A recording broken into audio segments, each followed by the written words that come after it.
Well, hello and welcome to the program. This is Minority Opinions Podcast. I am Hito. And I'm Project Power Manager Ricardo. Sure. Yeah.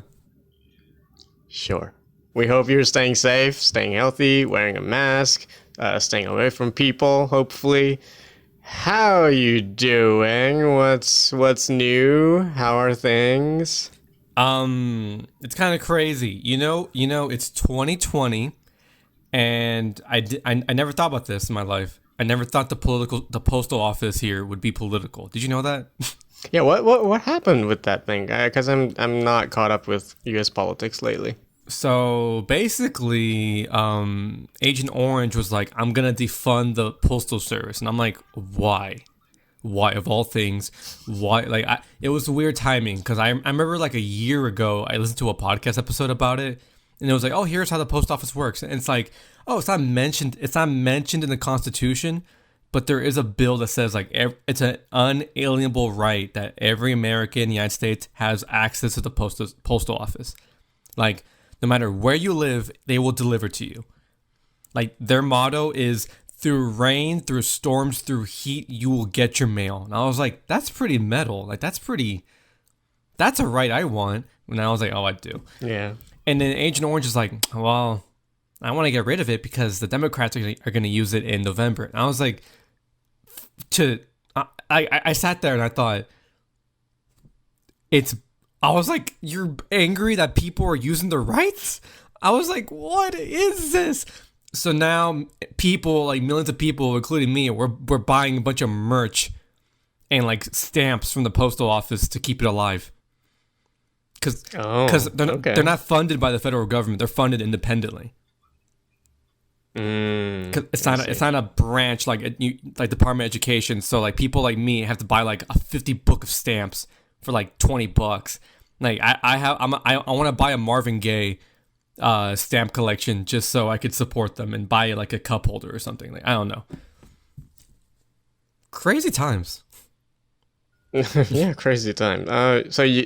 My understanding from what you've just said is that you can't defund the postal office because it's funded independently. They can defund it because like, it's like saying like, oh, well, we're gonna give you less. Like, they do get grants, but they're not like unlike other branches, like let's say Homeland Security, it's fully funded by the United States.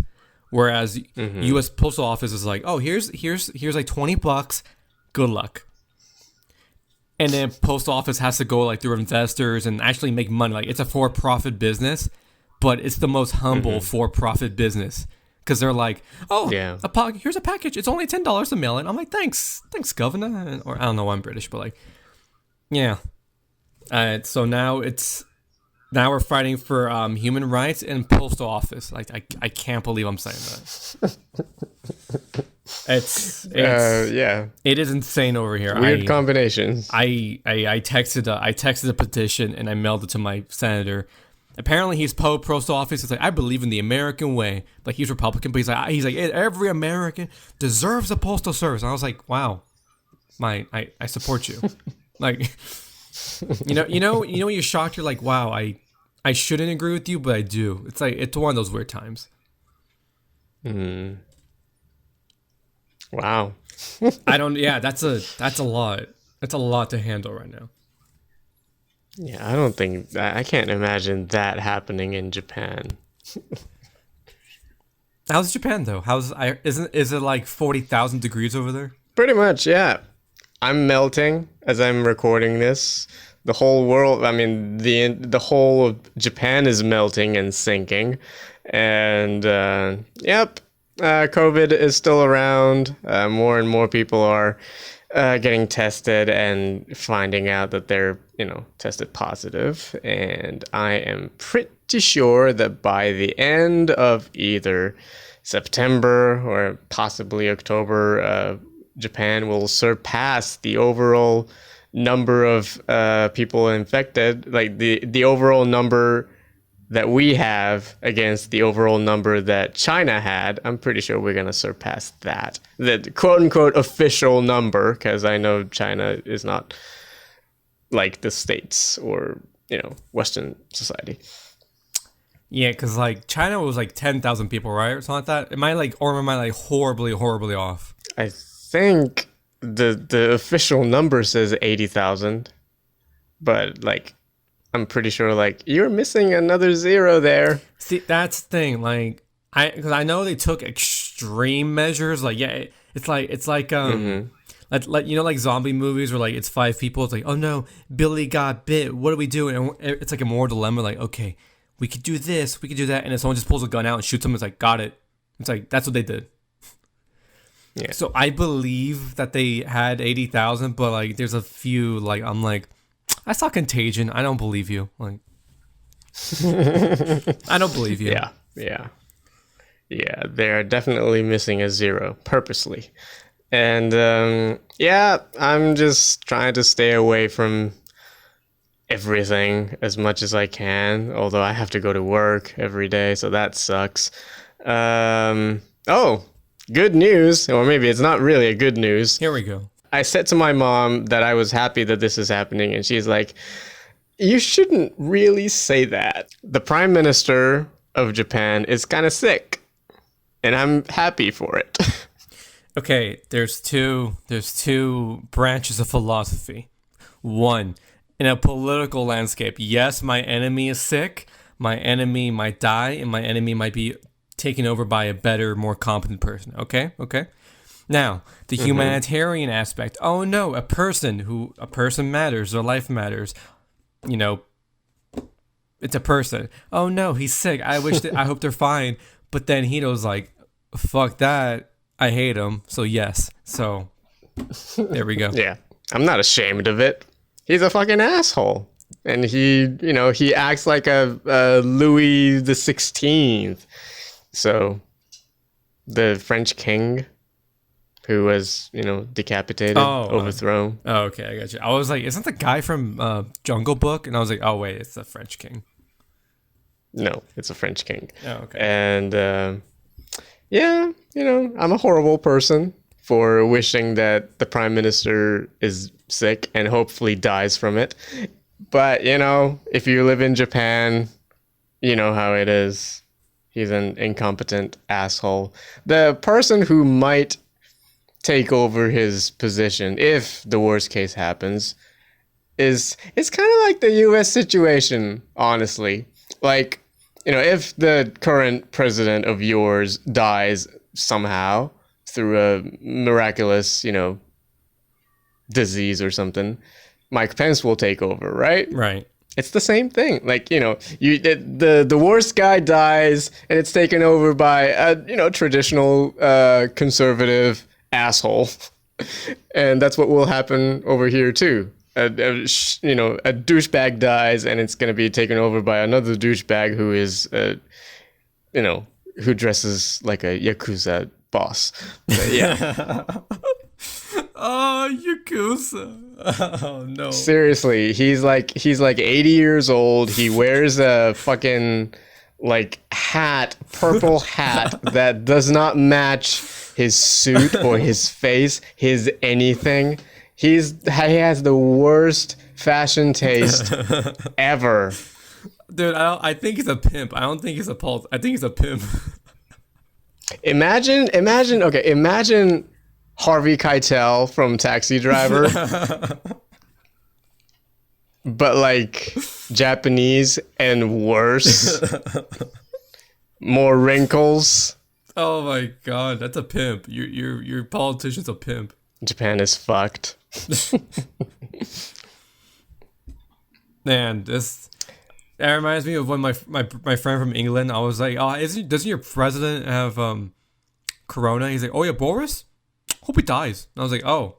And I was like, yeah, I'll let me and my flatmates all believe in that. And I was like, so do I. Like, and she's just like, yeah, fuck that guy. And everyone was like, in the background, you heard it, oh yeah, fuck that coin. And I'm like, huh. I guess it's not a big tobacco or division over there. Everyone's just, fuck them. Like, yeah. Good for them, I guess. I don't know. Global politics aside, though. We got jam-packed episode today. Yes, so we are reviewing 2 movies. Well, Like 43. One feature film and a collection of 18. 18 short films. Each one. Just kidding. No, I'm joking. But No, not each one. It's gonna take forever. one feature length, and then a bunch of little.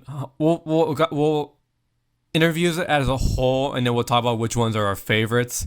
Because I have more favorites than I do dislikes. Because some of them are like, but some of them I'm like, I like that. Like, Yeah, same. So, by the way, you can watch these two on Netflix. So if you have a Netflix account, I mean, I'd be surprised if you don't have a Netflix account at this point, but watch it on Netflix. So let's start with Project Power. So this is a new Netflix original film starring Jamie Foxx, Joseph Gordon-Levitt, and Dominique Fishback. It is a movie with like a superhero concept. There's this drug that gives you superpowers for 5 minutes. You don't know what kind of power you'll get. This thing might might make you a Human Torch. This might make you an Iceman. This might give you the power to be invisible or like super hard skin that bullets don't go through. Like so many different superpowers. And this big sort of shady group is testing it out on people in New Orleans.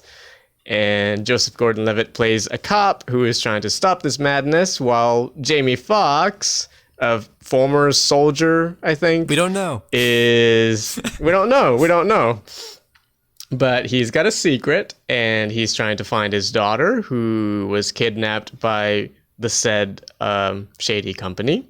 And along the way, he meets a black teenage girl, played by Dominique Fishback, who is trying to be a rapper, and they form a father and daughter bond type of thing. And there's some crazy action stuff, and it's fun. Yeah, okay, first of all, I think my biggest thing, I really like how this movie takes place in New Orleans. Because, like, don't get me wrong, I do like it. I do like when movies are in LA. That's fine. Rarely I see San Francisco because I'm like, oh, okay, a movie in San Francisco. That's refreshing. And then either in New York or in Toronto when they shoot it there. Like, you know what I mean? Yeah. It's like sometimes it's just like I need variety. I need a new environment. Like I saw The Princess and the Frog recently, and then just seeing New Orleans, like the swamps, the culture, Mardi Gras. I thought like, okay, that's really refreshing. This one, when they kept mentioning the New Orleans Saints, I was like, that's like visually speaking, to me, I thought that's very refreshing to see. Like, because you see like the LA Clippers or something like that, or Lakers. I'm like, okay, I get it. New York, I'm like, okay, Celtics, okay, I get you, Uncut Gems. This one, it just felt very alive. Like, I will say, this movie felt very alive when it came to New Orleans culture.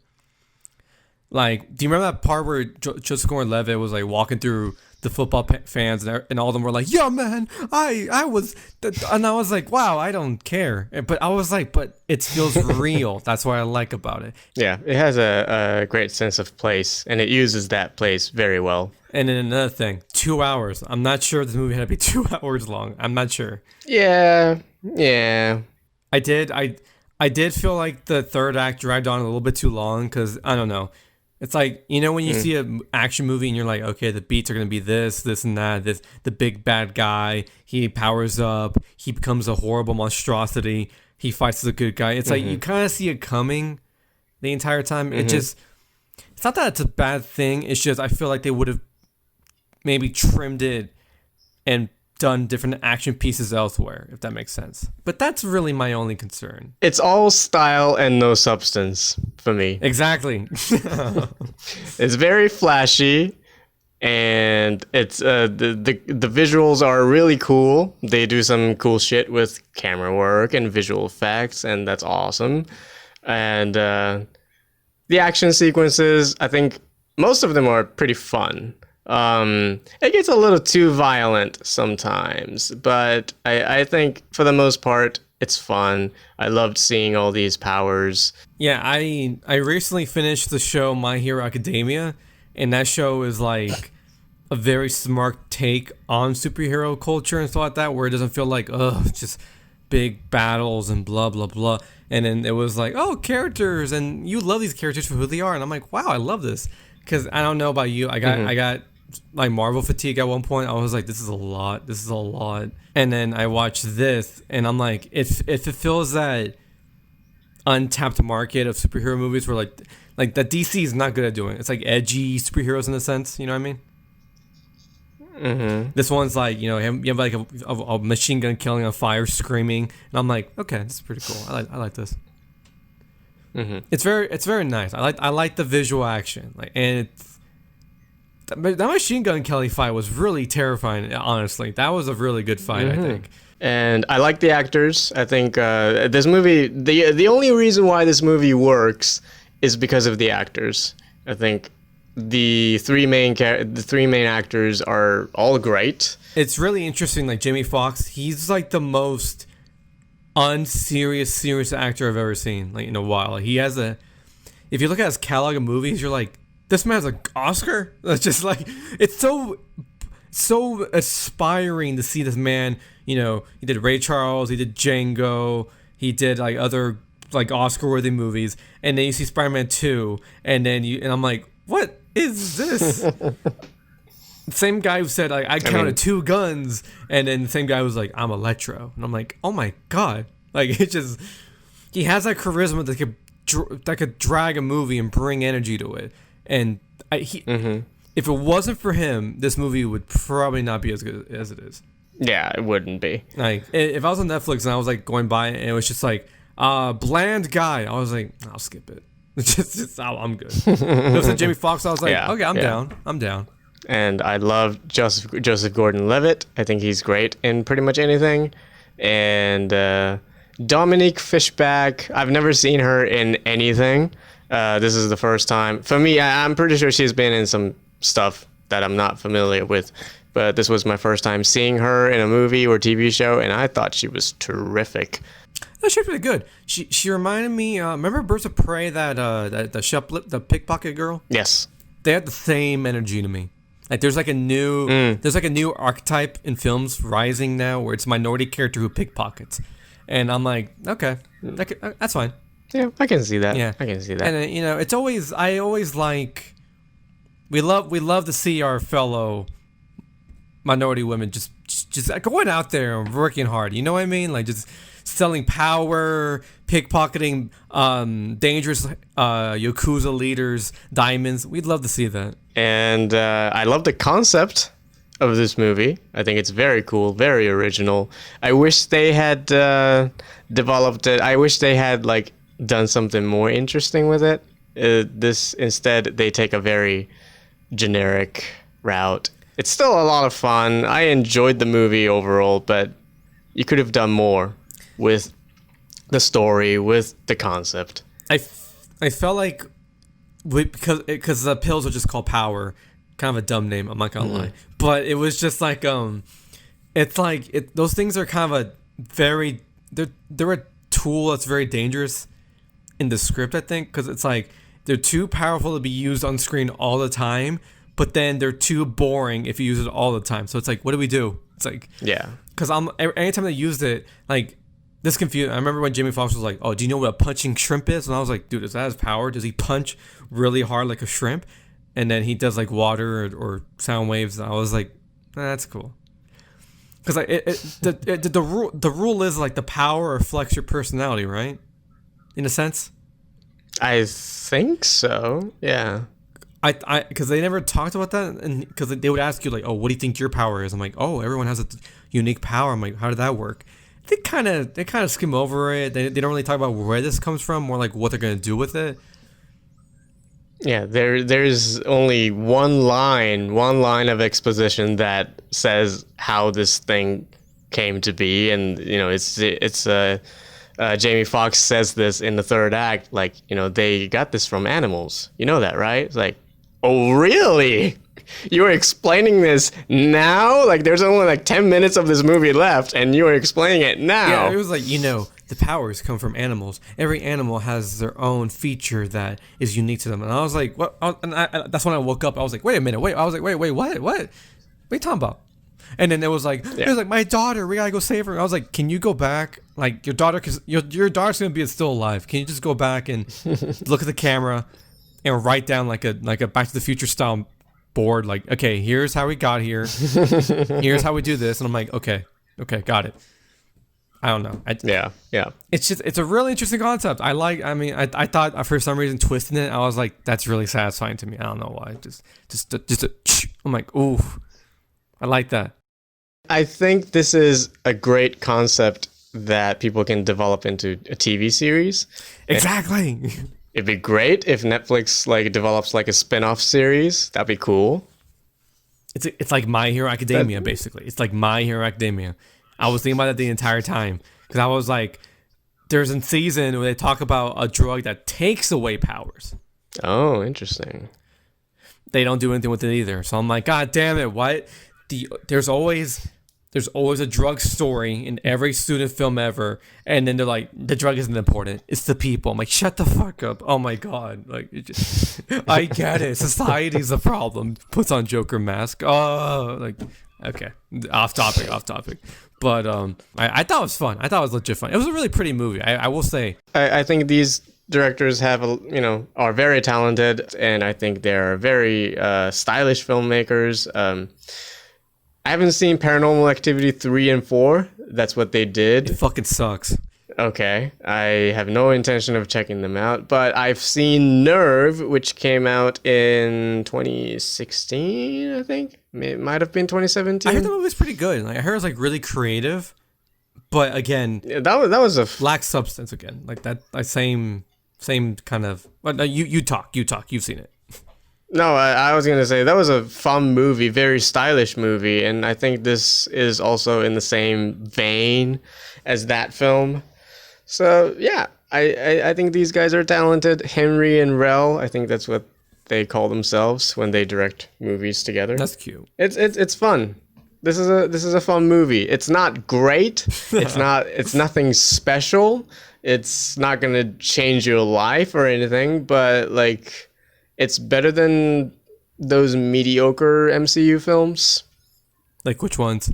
Better than Ant-Man. It's better than what else? Doctor Strange.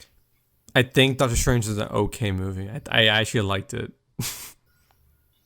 Doctor Strange is okay. It's just like, not the best. If you are the kind of person who just woke up from your 4-year hibernation, we are experiencing a global pandemic. Hoax. And hoax. Joking. Sure. Yes, it's a Chinese hoax. Yeah. And during the lockdown and quarantine, some filmmakers and some actors decided to make short films, and Netflix is like, all right, we're gonna, put them all together and release it. And here we are. It's called Homemade. Yeah, it's pretty good. It's like what, 17 short films? I think so. I think 17 short films. 2 hours, about 2 hours in total. Yeah, and it's kind of a hidden gem. Where did you find this? Netflix. I know Netflix, but like, were you just scrolling through Netflix and you were like, oh, I'm gonna check this out? Or was it more like, oh, you were on Twitter and you're like, what are they complaining about? No, I think I heard, it might have been Twitter, it might have been just the internet in general.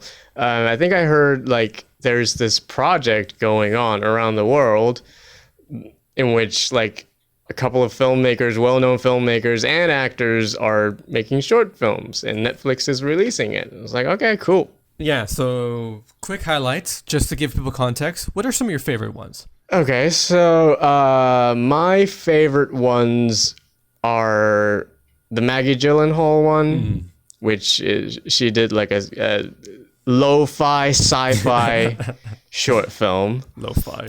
And low-key. Maybe low-key is the right word. I liked Grinda Chadha's short film, which is basically her and her family has done over this 2 months or 3 months of lockdown in England, and she experiences a couple people who are close to her dying, some from COVID, others from just other health stuff. I liked Sebastian Lelio's. No, not Sebastian. Sebastian Lelio was fine.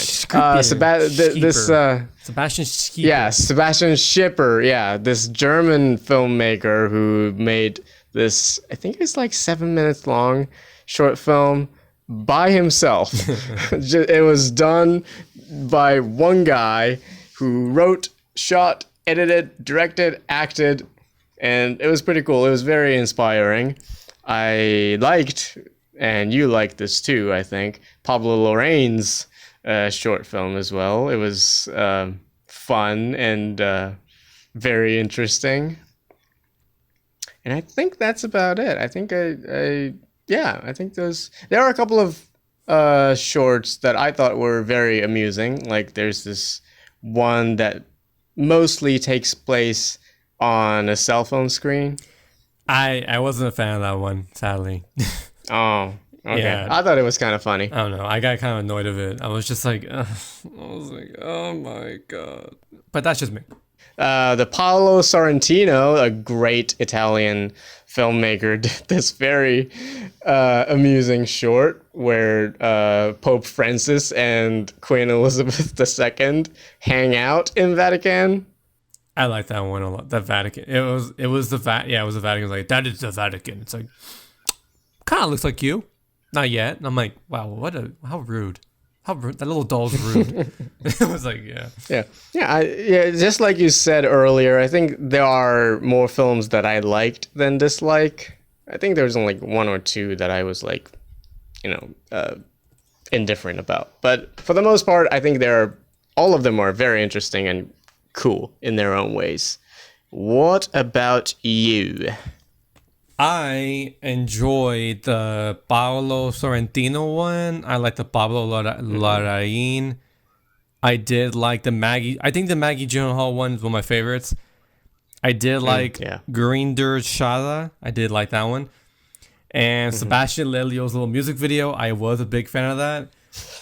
And I did like the last one, Anna Lily Amirpour. I did like that one because I think just me seeing LA empty was very visually soothing to me. Because I did go to Hollywood like a few months ago before all this. It was just the most crowded shithole I've ever been to. And then when I see the video of her riding a bike, just getting coffee, I was like, this is beautiful. Like, just nobody here. Yeah. And I was like, there's some beautiful things of loneliness sometimes, but this one is above the rest. Yeah, seeing a very deserted LA was surreal. Like, there's a lot of aerial shots. They use drones to capture the LA during lockdown, and nobody there's like one or two people in front of the Chinese theater. So I think the most relatable one was the Maggie Gyllenhaal one, where the guy was just having sex with a tree, and he started when he started crying when he got a toaster. I was like, why do I relate to this so much? Like I was like, I cry when I get a package now because I'm like, oh my god, a human had a connection with this. Yeah, and you open it, it's my new toothbrush, and I'm like, oh my god, and I start crying. Like, I get it. Yeah, it makes no sense. I like it too. I liked how this virus like has so much effect on like lunar atmosphere and gravitational shift. I'm like, whoa, COVID has this much power? 5G? What the fuck? 5G and COVID does this shit now. There's a fish, like it has the power to scoop fish out of the pond and throws it at Peter Sarsgaard's house. I didn't get that at first. I was like, my head, I wasn't in the film like language where it was a sci-fi. I just thought it was like real life. So I was like, is Maggie Gyllenhaal throwing fish at him? And it happened again. And I was like, what? Probably. And I was like, what the fuck is going on? This makes no sense. And then I saw sci-fi and I was like, oh my God. I was like, Ricky, you're an idiot. Oh my God. Okay. All that logic, gone. Just throw it out the window. Yeah. Or throw the fish out the window. I don't know. Very, very cool sci-fi concept. I liked that. And I forgot to mention, there's this one by Antonio Campos, and he did kind of a horror, like supernatural-esque short about this family finding a body of this man, and some spooky stuff happens, and that was pretty cool. And I'll very creative shorts all around. I think the one that I was kind of on was the Kristen Stewart's one. Really? Unfortunately. Wow. Okay. I thought it was just, I don't know.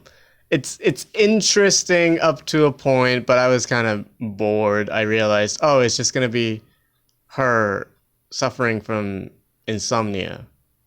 And she's losing her mind, and that's it.